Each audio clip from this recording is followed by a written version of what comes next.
Mira, la última letra es la verdad. Bien, voy a presentar a nuestros invitados, a saludarlos en realidad. ¿Podemos ubicar a Pérez Esquivel aquí? ¿Son tan amables? Mientras tanto voy a saludar a Franco Laporta, que es candidato a intendente de San Miguel. Franco, gracias por venir, buenas noches. Gracias a vos por invitarme. ¿Cómo viene la pelea en San Miguel? Bien, muy bien, muy bien. Muy bien. Juan Carlos Afianzando Junio. el frente Hola. de todos. Muy bien, buenas noches. Hola, ¿qué tal? Estamos hablando del secretario general del Partido Solidario. Obviamente por aquí está Juan Palomino, que estaba atento, escuchando al Pepe Mujica. ¿Cómo va, Juan? Muy bien, Rosario, acá, atento A todo de lo que sucede pasa. no solamente en Argentina, sino en todo el continente, ¿no? ¿Ves los debates vos? Sí. A ver, espera que lo llamamos, lo voy a buscar yo a Pérez Esquivel, porque hasta que me entienden todos y todos se mueven. Chicos, vamos a hacer esto, lo voy a buscar yo. Mirá, porque si espero que lo ubiquen, ay, qué trabajo me dan, diré. Adolfo, querido, buenas noches, gracias por venir. ¿Cómo te va? ¿Cómo estás? ¿Me acompañás? Vamos. Dale. Ya hago todo, mirá, ¿viste? Es la flexibilización laboral esta casi, hago Está bien. todo, voy haciendo, vengo, paseo, hago todo yo. Ahí está Juan Palomino, señor Pérez Esquivel, Adolfo, lo ¿Cómo te va? ubicamos. ¿cómo le va? ¿Cómo Muy estás? bien. Oh, ¿Aquí? Adelante, sí. Bueno, bueno, que Bueno, ahí estaba Juan contándome, le pregunté si vio el debate anoche de los candidatos a jefe de gobierno de la ciudad. ¿Lo viste? no lo pude ver el viste. debate, pero creo que son fundamentales para entender un poco de lo que significa cada... ¿Sí? ¿Te parecen Yo importantes? creo que es importante porque una gran porción de la sociedad quizás la deuda que tiene es no hacer el ejercicio de la memoria y a veces este tipo de miradas que obviamente están influenciadas por quién está mejor coacheado, digamos, tiene un desfasaje, pero creo que el gran desafío que se tiene como sociedad es el hecho de ejercitar la memoria, porque la memoria te permite entender el discurso de uno frente al otro y cuando aparece esa mirada que tiene que ver obviamente con lo meritocrático, con lo individual, Sí. se nota claramente. Ahora vos hablas del coacheo, ¿no? Sí. Sos actor, digo, ¿qué pasa con alguien que pareciera que actúa bastante? Nosotros abrimos con el debate de 2015. Ujú. Pareciera que había mucho coacheo de parte de Mauricio Macri. Totalmente. Mintió en ese debate y acá estamos, 4 años, Sí. con todo lo contrario a lo que le decía Scioli en ese Sí, pero momento. creo que en ese sentido el debate no fue el determinante. Yo creo que hubo un trabajo anterior de los medios de comunicación por un lado y por otro lado una condición humana que de alguna manera piensa que la situación de cierto bienestar es por mérito propio y que no hay un contexto que de alguna manera te permita acceder a un determinado bienestar. Está sucediendo también en Bolivia. Lo escuché a García Linera decir que Sí. una de las grandes deudas que tiene el Estado es no haber trabajado aún más sobre la sociedad misma para poder ejercitar el hecho de leer la realidad desde un lugar que tiene que ver con un Estado presente, no un Estado ausente, y que te da las posibilidades de poder acceder a ese bienestar que uno siempre está soñando, ¿no? Adolfo, recién escuchábamos a Alberto Fernández decir, los debates para lo único que sirven es para que al día siguiente los diarios tengan algo que escribir. bueno, depende también de dónde tomen esos debates, ¿no? Porque si es más o menos para hacer una exposición pública de algunas líneas de trabajo, es posible, sí, que sea eso, ¿no?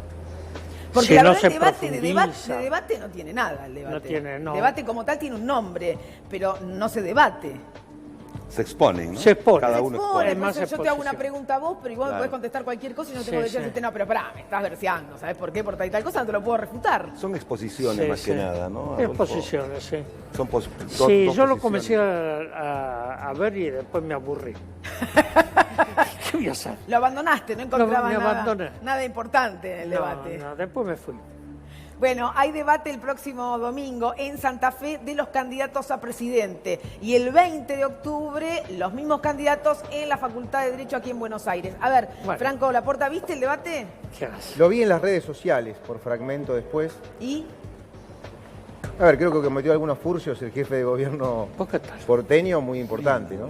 Que Sí, salieron se le en todos escapó lados. uno con la Se le venta escapó minorista de uno, droga. terrible, terrible. Pero creo que después del debate del 2015, me parece que los debates entraron con un sesgo de duda permanente. Porque ¿cómo va a debatir Macri dentro de unos días? Recordándole solamente el debate de hace 4 años ya no puede hablar más.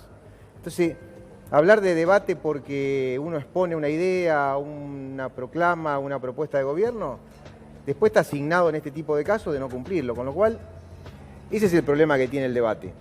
Ahora, me parece que si uno debatería seriamente y lo hace con responsabilidad democrática y sabiendo que está firmando un pacto tácito con la comunidad, es bueno el debate, pero me parece que Cambiemos trajo un deterioro al debate y lo trajo hace 4 años y viene repitiéndolo. Yo insisto, sería bueno si hubiese debate, pero bueno, lo que pienso yo, Juan Carlos. Sí, no hubo debate.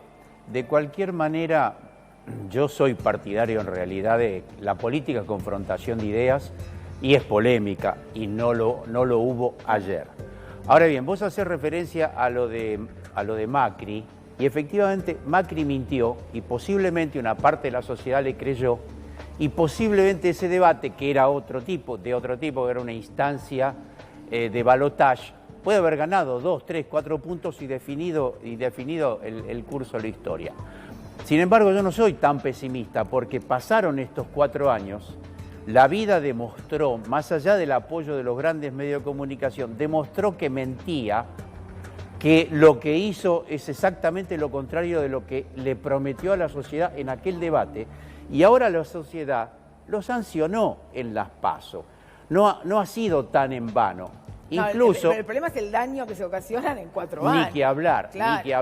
Pero bueno, eso forma parte, creo yo, de que hay un dominio de los medios de comunicación que lo apoyaron y posibilitaron eso. Pero insisto, creo que la sociedad hizo su experiencia, aprendió. Por algo el triunfo de los Fernández es tan contundente, porque creo que lo sancionó.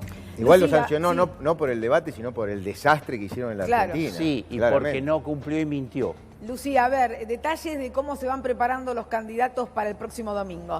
Bueno, Macri, por supuesto, apuesta fuerte a este debate porque... Pero lo están coachando al presidente de la Nación. Lo están coachando porque él cree que el coaching de 2015 fue clave para ganar esa elección y ese balotaje. ¿Te acordás del momento en el que él se dio un beso? ¿Qué le dicen? Un beso con Juliana Aguada. ¿Te acordás de ese beso? Sí, estaba ensayado el beso. Bueno, en parte cree que eso fue el triunfo rotundo del debate. No, si Palomino tiene que hacer una escena y le dice, mira, el director le dice, mira, va a entrar ella y te va a dar un beso así apasionado. ¿No? Juliana entró, de hecho, antes que Karina Rabolini, que era la mujer de Daniel Scioli. Juliana se apuró para darle ese beso y eso estuvo completamente estudiado para que Macri ganara ese debate en términos del PRO.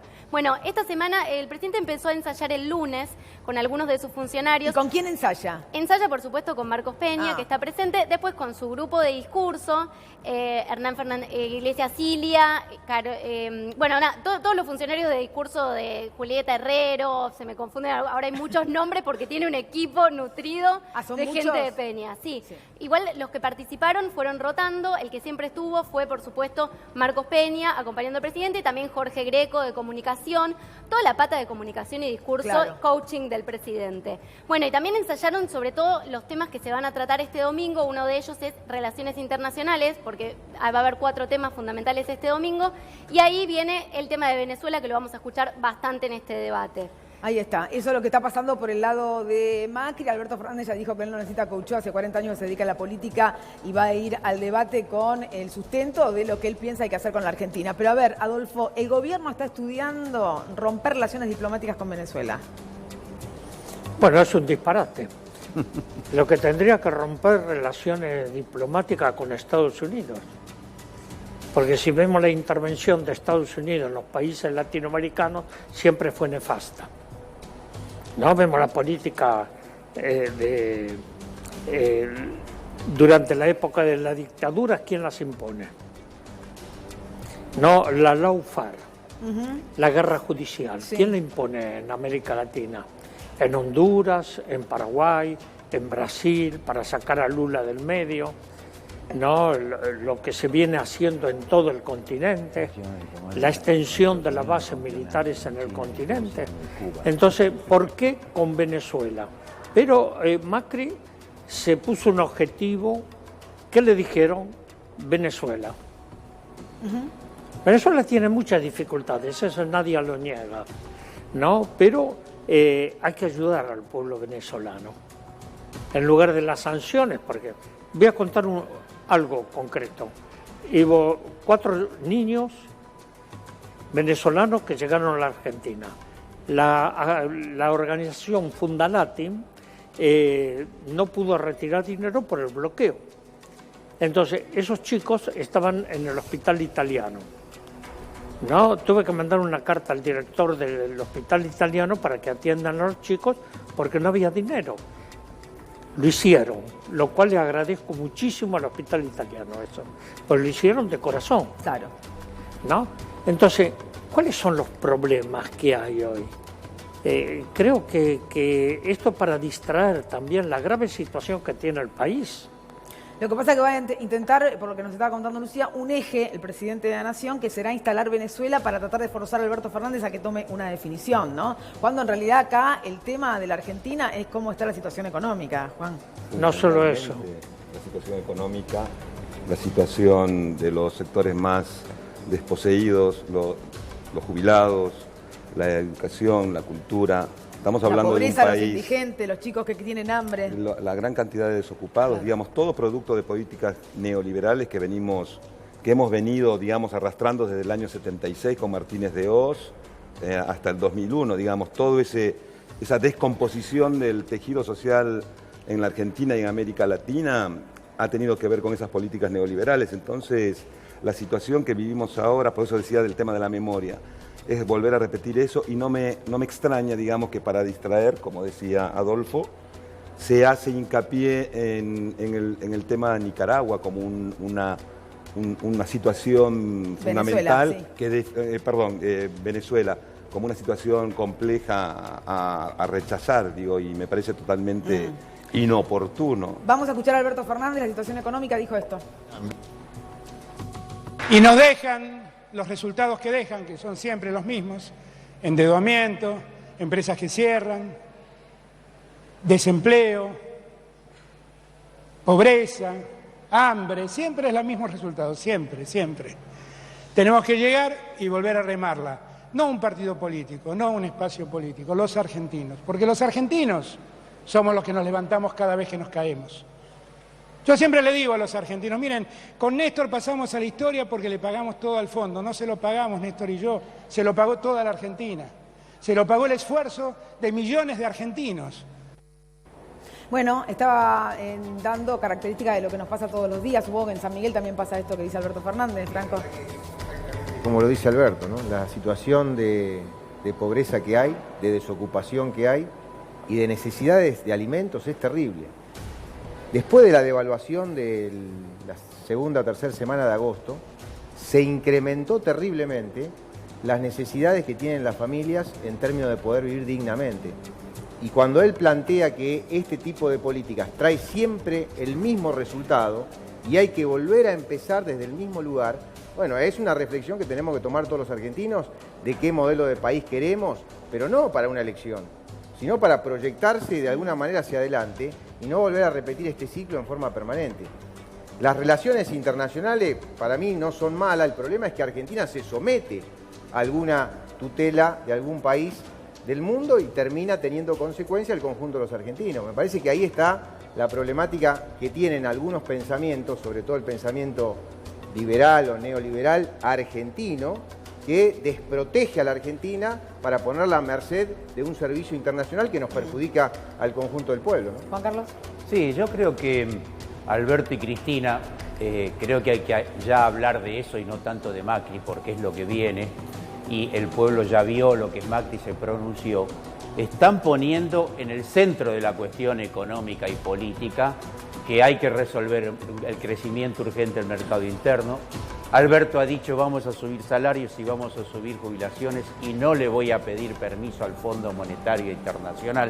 Sobre esa base de redistribuir el país va a crecer y consecuentemente entonces podremos empezar a ver cómo vamos a hacer con la deuda externa. Y creo que ahí hay un enfoque político central. ¿Qué es lo prioritario? ¿Qué es lo que nosotros tenemos que debatir? Nosotros tenemos que debatir cómo enfrentamos estos graves problemas sociales, no tanto cómo vamos a pagar la deuda externa. No se trata de pagarla o no pagarla, se trata de poner en el centro este problema del hambre, el tema de los asalariados, el tema de las clases medias, que surgió ayer en el debate y Lames le planteó bien a Rodríguez Larreta, que no respondió, incluso en nuestra ciudad. En nuestra ciudad hay un deterioro muy importante de las clases medias. Es más, hay por allí una categoría estadística que habla de clase media frágil, que es una parte de la clase media porteña que está cayendo. De forma tal que, una vez más en política, lo principal son las prioridades. Creo que el próximo gobierno de los Fernández se está orientando adecuadamente a poner en el centro la redistribución de la riqueza. Verónica. Bueno, se está hablando de distribución de la riqueza, sabemos que si hay algo que afectó y mucho a, sobre todo la clase media, pero también a instituciones, son las tarifas. Se está hablando también de la posibilidad de congelarlas. Me pregunto a Laporta, que es candidato a intendente, cómo esto puede beneficiar sobre todo a los vecinos en los municipios que están en una situación complicada y esto los ha golpeado mucho. Bueno, esto hay que hacerlo necesariamente, ¿no? Porque pagar tarifas en dólares y ganar en pesos. En un salario en pesos. Y en una venta, por ejemplo, de un comercio o en una producción, es terrible lo que está pasando. Yo lo dije ya en algunas oportunidades, San Miguel tiene una estructura comercial enorme que se ha deteriorado, entre otras cosas, por el aumento de las tarifas de los servicios públicos, por la caída de las ventas, por el deterioro del ingreso en las familias, y hay que volver a rever todo este tipo de situaciones, porque además nos aumentaron los servicios públicos con la premisa de que iban a funcionar mejor. Funcionan igual o peor, pero estamos pagando 10 o 15 veces más que lo que pagábamos hace 4 años. Por lo tanto, esto seguro que hay que ponerlo en formato argentino, porque el argentino es el que tiene que producir, el comercio argentino es el que tiene que vender, y las familias argentinas son las que tienen que vivir.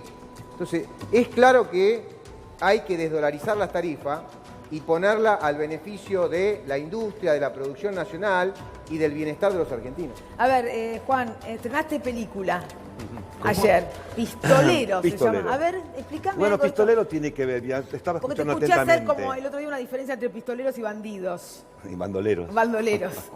Bandolero es más romántico. Es más romántico, Pistolero claro. es más amenazante.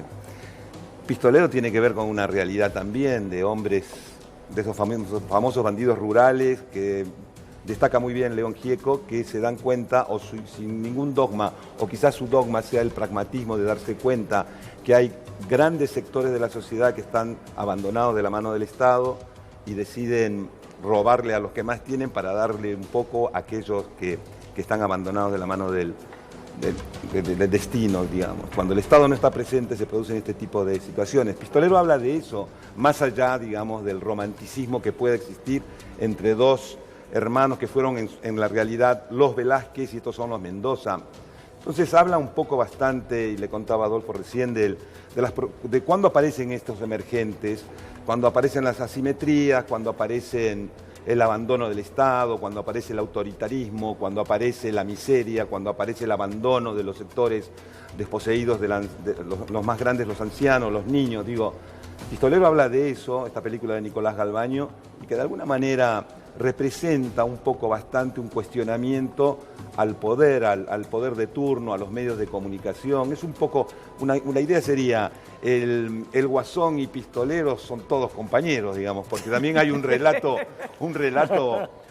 como digo Clarín, volvió el peronismo cinematográfico comparando a Pistolero con el Moreira, pero en esa épica de los hombres que se corren de la ley hay un profundo compromiso con el amor y con leer la realidad, ¿no? Qué pasa y el porqué de esa realidad que tendrían que modificar, y que creo fervientemente, la política y los políticos, no como ahora que parece que la política pasa a ser un gerenciamiento, ¿no?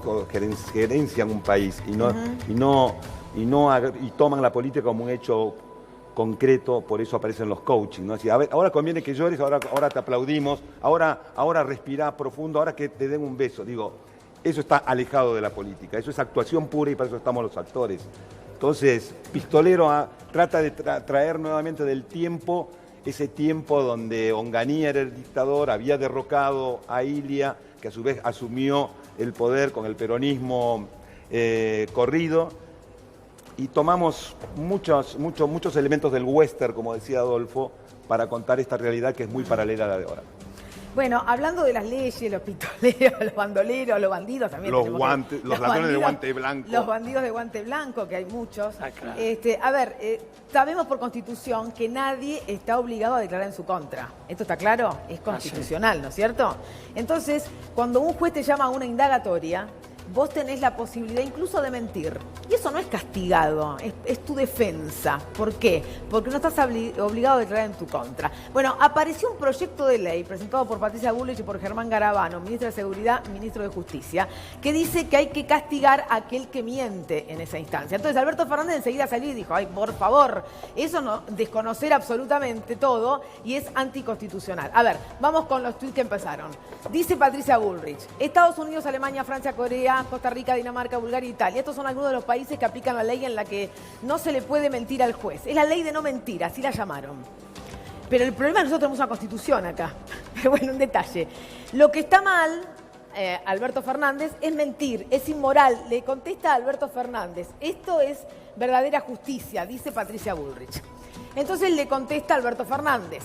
El Ministerio de Seguridad a su cargo deja que la policía mate por la espalda. La Unidad de Información Financiera espía a jueces y el Ministerio de Justicia limita el derecho de defensa en juicio. Eso es tan cierto, ministra, como que mentir está mal y es inmoral. Mándele un tuit a Mauricio Macri y recuérdeselo. Dice esto que pasó, Adolfo. Y es una... ¿Cómo hacemos para que nos olvidamos de la Constitución? Y lo presenta un ministro de Justicia. Eso es lo que llama la atención. Hay un deterioro muy grande de las instituciones del Estado. Uno es el Poder Judicial, que va a necesitar de una reforma profunda y también de valores, de ética. Porque yo creo en la justicia, pero no en el Poder Judicial, salvo excepciones, ¿no? Pero hoy nos encontramos con esto y muchas cosas que se dicen, por ejemplo, los famosos cuadernos, fantasmas que nunca aparecen, dicen que no existe. Ahora, si el chofer Centeno escribió todo eso, es un genio, hay que felicitarlo, ¿no? Sería extraordinario, porque es imposible que el chofer, que puede tener mucha capacidad intelectual, puede hacer todo eso.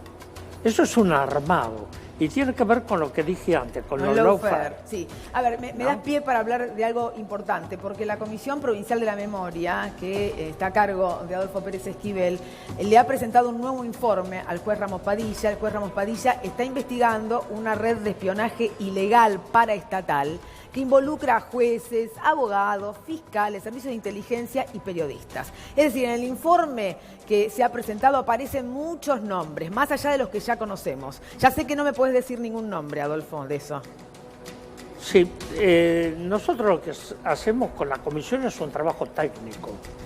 Analizamos la documentación que nos entrega el juez Padilla, que nos pidió, tenemos la capacidad como para hacerlo y la experiencia de 20 años, y bueno, esto se lo llevamos el día 8, ¿no? Ahora, el otro van a ser las resoluciones judiciales, pero evidentemente yo no puedo estar dando nombres porque esto lo tiene que hacer el juez. Obviamente. A ver, Néstor. Sí, básicamente hay dos cuestiones para destacar en todo esto. La primera es que la Comisión Provincial por la Memoria fue validada como un auxiliar eficiente de la justicia por la Cámara Federal de Mar del Plata. La habían cuestionado, decían, ¿cómo es posible que este organismo esté ayudando en la investigación? Bueno, la Cámara Federal de Mar del Plata dijo, por supuesto, tiene una experiencia y una expertise que la valida y la respalda. La otra cuestión que tiene que ver exclusivamente con el informe es tremenda. El informe analiza una cantidad de documentos, esos documentos entendidos como captura de pantalla, como conversaciones de chat, de WhatsApp, como descargas de información, que muestran los diálogos entre Marcelo D'Alessio con jueces, con fiscales y con periodistas. Los que usted conoce, sí, con todos esos, pero hay muchos más. Pérez Esquivel prefiere no dar los nombres y nosotros vamos a respetar eso y tampoco los daremos a tanto haya una resolución judicial. Pero hay muchos más nombres de jueces y de periodistas de los que hasta ahora han aparecido. ¿Y en qué rol aparecen? Bueno, básicamente urdiendo maniobras que después terminan influyendo en la opinión pública. Cuando Pérez Esquivel habla de lawfare, habla justamente de esto.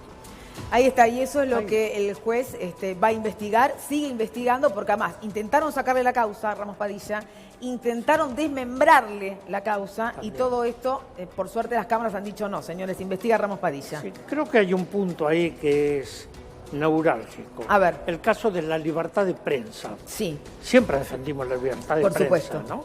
Y la seguiremos defendiendo. No, obviamente. Ahora, cuando hay ilícitos, hay un delito, eso entra en otro terreno, que es el de violar el derecho, violar lo que es la Constitución, porque comienza a haber otras cosas. Y esto no hay que confundirlo con libertad de prensa, porque la libertad de prensa no significa nunca impunidad frente a los delitos, porque entonces deja de ser libertad de prensa. Sin duda. A ver, tenemos por supuesto, estamos hablando, Néstor, también del espionaje a jueces. ¿A dónde vas? ¿Cuándo te vas? ¿Cuándo volvés? ¿Por qué viajás? Preguntan varios organismos del Estado. Pero cuando uno dice, a ver, ¿por qué están pidiendo estos datos de determinados jueces? Dicen, ¿porque sí? Mira, Rosario, el escándalo crece a tal magnitud que hoy el expresidente de la Corte Suprema, Ricardo Lorenzetti, puso una alerta porque aparentemente también a él lo habían investigado y su nombre no aparecía en la primera lista de 21 jueces y fiscales a los que distintos organismos del Estado le habían pedido información personal, como por ejemplo las entradas y salidas del país. Esta mañana Mariano de Federici, el titular de la Unidad de Información Financiera, salió a desmentir operaciones ilegales de inteligencia, dijo la UIF no participa de eso, muy por el contrario es el organismo encargado de inspeccionar maniobras de lavado de dinero y aportárselas a la justicia.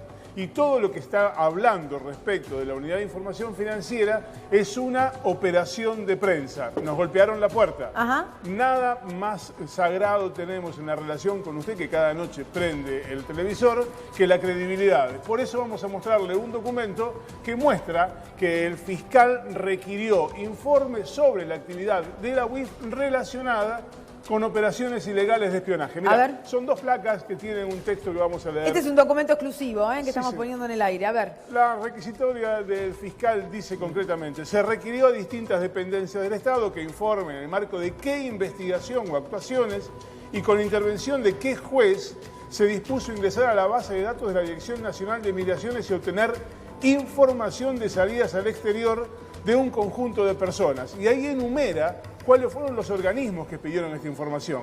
En el número 5 de ese orden de los organismos aparece la Unidad de Información Financiera. Este es un documento firmado por el fiscal Ramiro González en la requisitoria de investigación al juez Rodolfo Canicova Corral. Vemos la siguiente placa porque es más específica todavía. Dice concretamente, se requirió a distintas dependencias, esta es la otra placa.